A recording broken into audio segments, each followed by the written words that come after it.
A very good evening and welcome to this Sunday's edition of News First Weekend, coming to you live from our News First studios in Colombo. I'm Arundhati Mudanayaka. Let's start off with a look at the stories making headlines this evening. Pillayan arrested over the murder investigation of former MP Joseph Pararajasingham. Strict laws to be enforced against those who destroy forest resources irrespective of positions. A statement from the President. Large-scale destruction of forest cover in the Mulliyawala area in Mullaitivu with the knowledge of a minister. An allegation from the public. And now the stories in detail. Former Eastern Provincial Council Chief Minister Sivanesature Chandrakanthan alias Pillayan was arrested earlier this evening.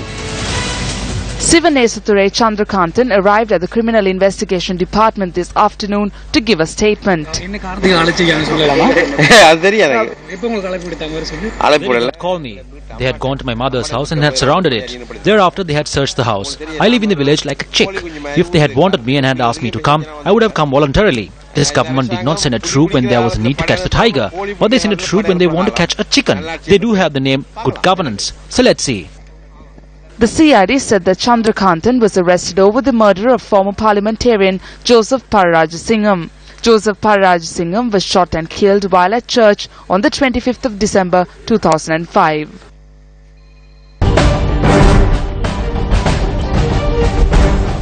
President Maithripala Sirisena says that it is intended to increase the current forest cover to 32% over the next 3 years. The President made this statement while addressing an event held in Kotmale today. The Vanaropa National Tree Planting Program commenced under the auspices of President Maithripala Sirisena in Kotmale today. President Sirisena planted an ironwood sapling marking the commencement of the national program.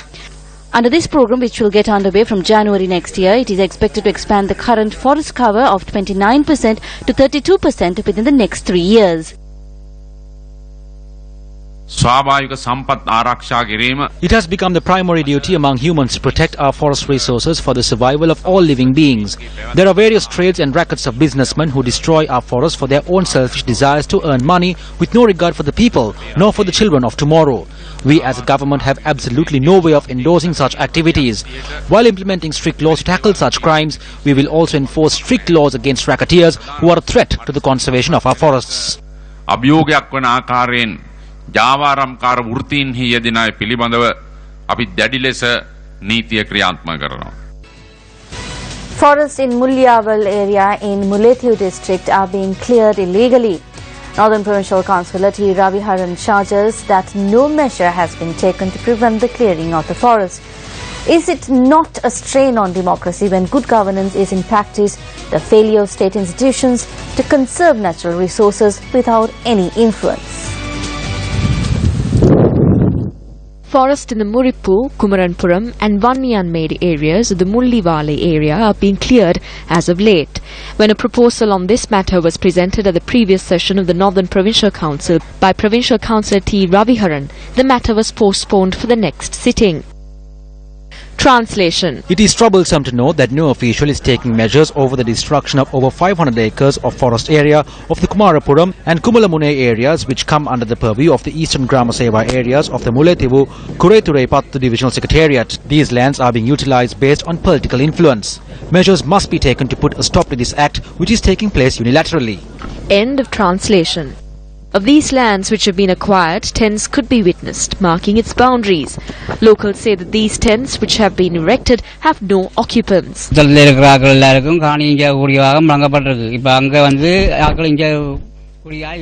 in Putlam have been provided with extra land. There are no people in them. They erect tents such as this and reside in them. Forests have been cleared but there are no people. We are people who have been living here for a long period of time but we have not been given land. People from Putlam take over lands here, put up tents and go back. They have acquired around 15 to 20 acres of land. Northern Provincial Councillor T. Raviharan says that these forests are being cleared with the knowledge of a minister.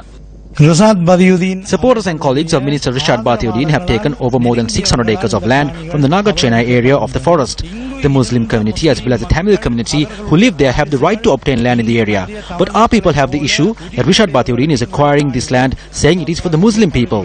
He has cleared the forest and provided 40 acres each to his colleagues. I have proof for this. காடுகளை அழித்து தன்னுடைய வேலையை கச்சிதமாக செய்து கொண்டிருக்கின்றார். The Northern Provincial Councillor charges that even though the Department of Wildlife Conservation, Central Environment Authority and the District and Divisional Secretaries are aware of this situation, no measure has been taken to tackle this issue. When boundaries were being set up by the people of the Mulliyawalai Central, Western, Kepapulau and Kokutuduai North villages on their lands, officials of the Department of Wildlife Conservation arrive here and obstruct the activity. But when lands are being acquired in this manner, why are they turning a blind eye to it? Just like the Department of Wildlife, the Grama Niladhari and the District Secretary come and obstructed these matters from taking place. But when such a large amount of land is being acquired, no measure is being taken to put a stop to it. I say that the Divisional Secretary endorses this as well. I have proof. Lands are being illegally acquired in broad daylight and it has the support of the highest officials in the government. I have proof of that too. At the next Provincial Council meeting, I will present it. It has become the primary duty among humans to protect our forest resources for the survival of all living beings. There are various trades and rackets of businessmen who destroy our forests for their own selfish desires to earn money with no regard for the people, nor for the children of tomorrow. We as a government have absolutely no way of endorsing such activities. While implementing strict laws to tackle such crimes, we will also enforce strict laws against racketeers who are a threat to the conservation of our forests.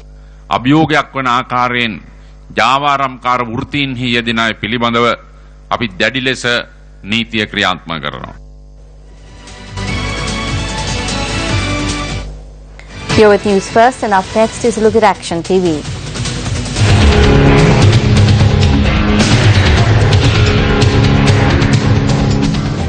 The Attorney General issued this instruction to the OIC of the Boralaskama Police over a court case filed by the police over a motor accident which took place in Ratnapitiya on the 11th of November 2011. The police had filed a case against a driver who ran over an 81-year-old male on a pedestrian crossing and fled on charges of acts not amounting to culpable homicide, failure to prevent an accident, reckless driving, not reporting the accident and not hospitalizing the victim. Under the Penal Code, an act not amounting to culpable homicide is an offence.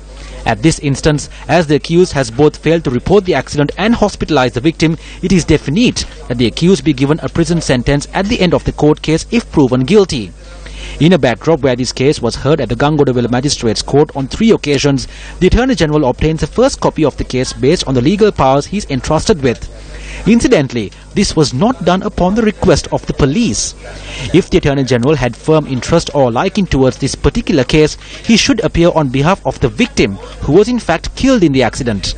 However, the Attorney General, who obtains the first copy of the case through this document, issues legal instructions to the police that the charge, act amounting to culpable homicide, be dropped. This causes this case to be deemed similar to a case over an ordinary motor accident. Thereby, this instruction issued by the Attorney General, which converts a motor accident of this nature to an ordinary motor accident, could be considered as interference. Due to the interference of the Attorney General, on the 6th of this month, the suspect is only charged a fine of 7,000 rupees. Despite the fact that reckless driving is the root cause for the increasing number of sudden deaths in the country after the war, does this instruction issued by the Attorney General not put drivers who carelessly run over innocent people immune from punishment? Minister of Justice, this is over to you.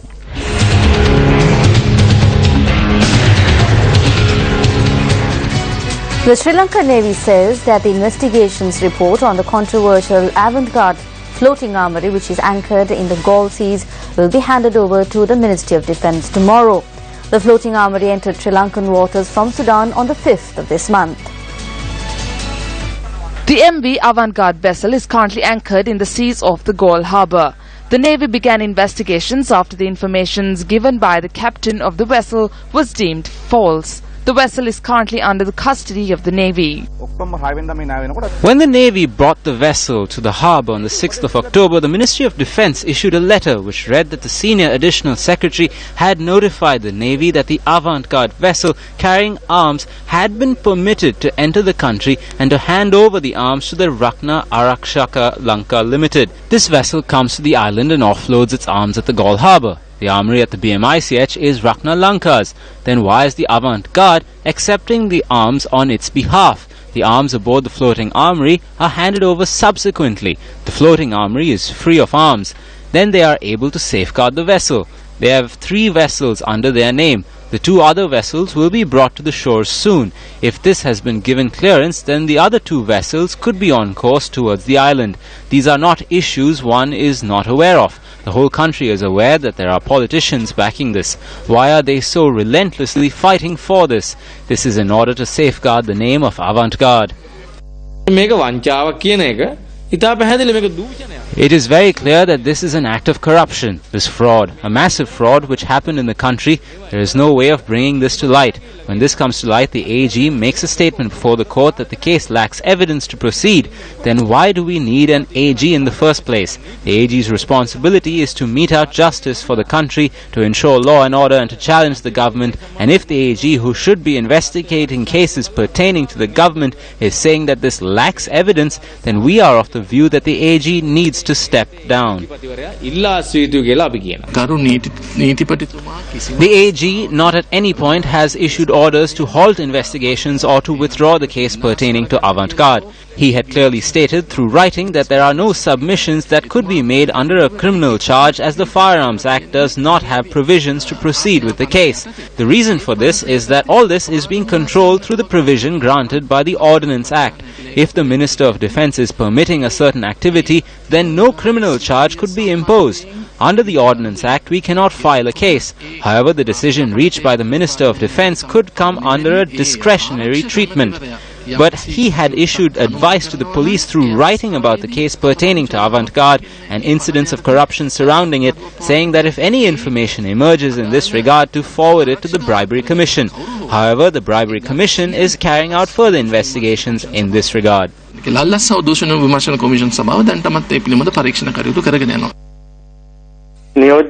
Solicitor General Sobita Rajakaruna Deputy Solicitor General Sobita Rajakaruna made a statement in Kandy saying that the top tier of the Ministry of Defence had granted permission for a floating armory to proceed, and also added that the AG is unable to challenge this as permission had already been granted. We have not come across this sort of law before. This law is just one of a kind. Therefore, we would like to clearly state that this is a breach of law, and that this also is a breach of the Firearm Ordinance, and that this is also a breach of law that apprehended avant-garde.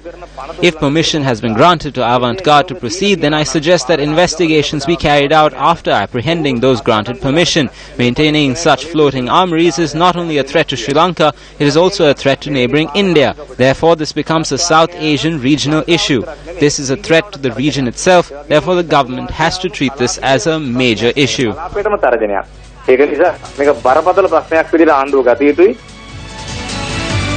Steps are being taken to remove the water that was stagnated in sections from the Kokmaduwa and Imaduwa, which was under the threat of landslide along the southern expressway.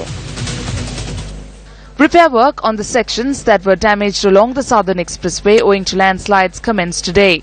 In addition to measures being taken to remove stagnated water, Road Development Authority workers also took steps to remove a boulder.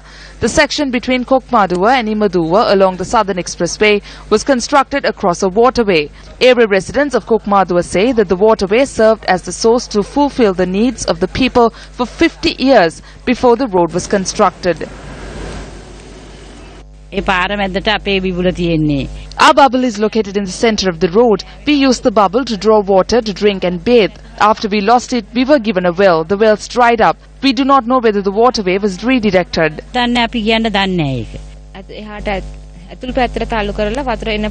The water that was running along the waterway was redirected. I believe that the landslide was a result of the water being redirected. They said that the water will be again redirected along the drain close to the streams. We are under the impression that this will drain the water off our well. It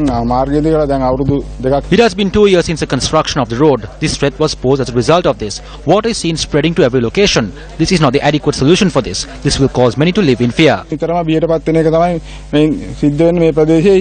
Meanwhile, vehicular movement along the section from Imaduwa and Kokmaduwa on the southern expressway was restricted to one lane, and vehicles were allowed to travel in the speed of 40 kilometers per hour.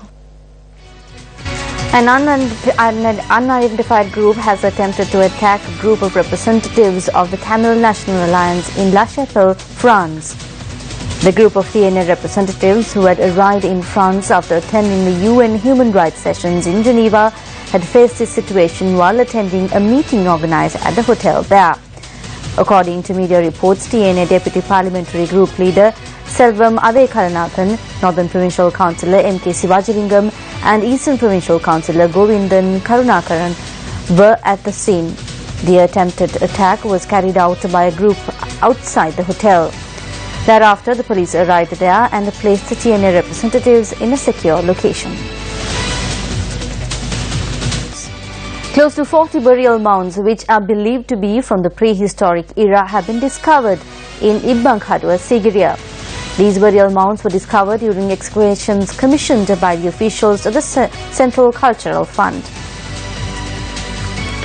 We will be taking a look at that story later on. And the annual and the spring meeting of the International Monetary Fund and the World Bank Group, which commenced on the 9th of this month in Lima, Peru, concluded today with the attendance of finance ministers and central bank governors from around 180 countries and regions. On the final day of the meetings, the focus shifted to the obstacles to ending extreme poverty and boosting shared prosperity, climate change, weak global growth and ongoing crisis in fragile states. In its communique, the Development Committee said economic risks have risen for 2015 and 2016, weighing on confidence in many developing countries. One present global issue that drew particular attention was the global crisis surrounding refugees and migrants. The Development Committee in the communique said the crisis requires targeted support for countries and regions in turmoil, especially in the Middle East and North Africa, but also in other fragile and conflict states. It also urged the Bank Group and IMF to help countries stem illicit finance and the underlying activities, including tax evasion, corruption, criminal activities and collusion that deprive developing countries of vital resources they need. IMF Managing Director Christine Lagarde stressed on the importance of social and climate issues as an integral part of social development goals. It sounds a bit funny when the IMF works on inequality. Sounds a bit funny when the IMF works on gender and on women's participation in the economy. It sounds a bit funny when the IMF worries about climate change and determines that the excessive subsidies for fossil oil, for instance, is something that should be transitioned towards a better use of public funding. We're not alone in this initiative. As I said, I think we've also demonstrated that it is in countries' self-interest to move in that direction. But it is in our collective interest, and as a multilateral institution we have to participate in this effort. It is in our collective interest to also act together. World Bank President Jim Yong Kim said the world's wealthiest countries will most likely be able to reach the goal of providing $100 billion a year by 2020 to help developing countries fight climate change. Led by countries around the world, as well as funding from the multilateral development banks, including the World Bank Group, we are seeing that there is a politically credible pathway toward the $100 billion promised ahead of Paris. We will significantly scale up our commitments to battle climate change. This was a tough decision for us, but it's the right thing to do. Now, because Sri Lanka has high political recognition, we have received a good opportunity as there is a certain amount of interest among the international community to give us assistance. What we made clear and direct at this occasion was the fact that apart from us gaining any benefit, we do not intend on obtaining any conditions-based loans.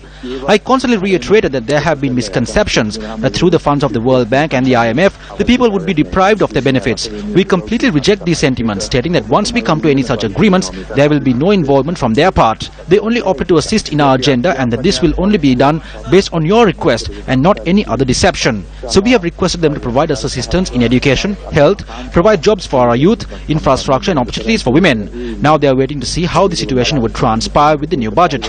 We expect a certain kind of assistance through this.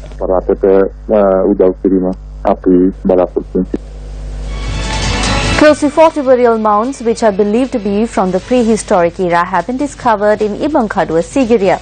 These burial mounds were discovered during excavations commissioned by the officials of the Central Cultural Fund.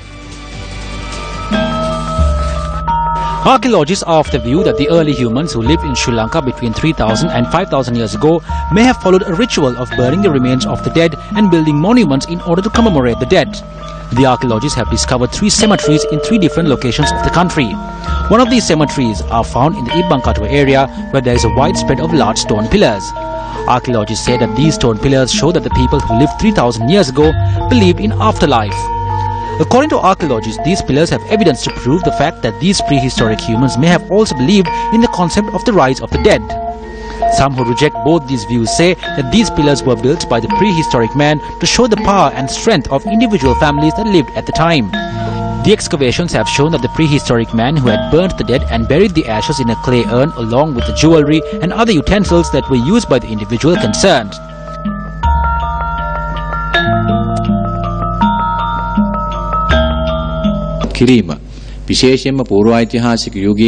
One of the main conclusions that we can arrive at is that the prehistoric man had believed in afterlife and had buried the items used by the dead person in an urn. This cemetery system in Ibankatwa also gives evidence to the social system that existed in that era. The findings in Ibankatwa is the first such discovery of a Megatilaka cemetery monument in one location. The land, which was discovered by the Department of Archaeology in 1970, were excavated by the postgraduate unit of the Department of Archaeology and the Kalani University and by several German archaeologists on several occasions. The campaign for our children, which is an island-wide program initiated to ensure the protection of children and to build a better future for the children, commenced in the Kurunegala and Batikula districts today. For our children. One of the faces of the For Our Children campaign, which is organized by Sirasa Shakti Newsfirst together with the Ministry of Law and Order and Prison Reforms, got underway in the Tumbulegama area in Mahava today. The Newsfirst crew went from door to door in the Randenigama area in Mahava, creating awareness among its locals on how children who will take on the future of this country must be protected as delicate flowers. Our team, who arrived at the Atkadu Rajamaha Vigare, educated parents and Sunday school students present there.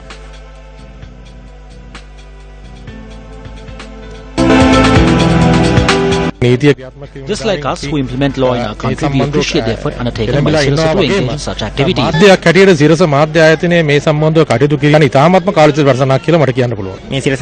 a Mahasangha, we appreciate and value this good deed carried out by Sirasa. We hope that Newsfirst will be able to form a policy which will help to overcome the problem of child abuse all over Sri Lanka.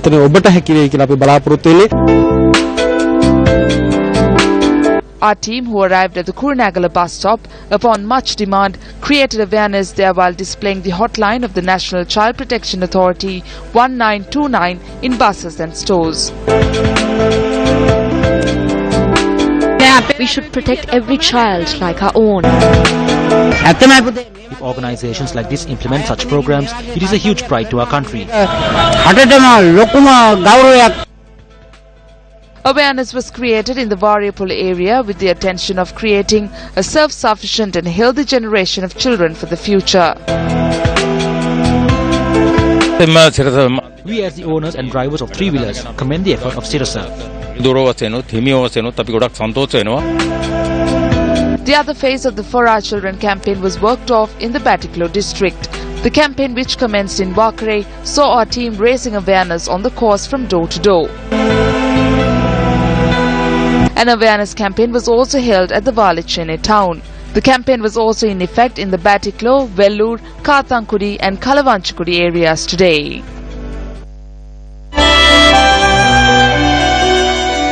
This could be your child.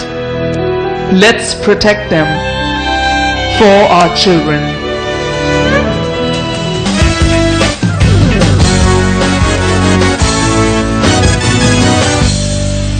And in sports news now, Sri Lanka clinched third place in the Asian Rugby Sevens Championship, which was held at the Racecourse grounds in Colombo. Now, Sri Lanka set up a cup semi-final clash against Japan after beating South Korea 19-12 in the quarter-finals. Now, playing the Asian Rugby Giants, Japan were in front 19-7 at Lemons. Sri Lanka came back strong in the second half, but was just not enough to overcome the Japanese. The final score of the game was 26-19. Sri Lanka thereafter beat Malaysia 45-12 to clinch the third spot. At Lemon, Sri Lanka led 26-0. It was Japan emerged Asian champions, beating Hong Kong 29-22 and secured their #1 spot in the Asian rankings.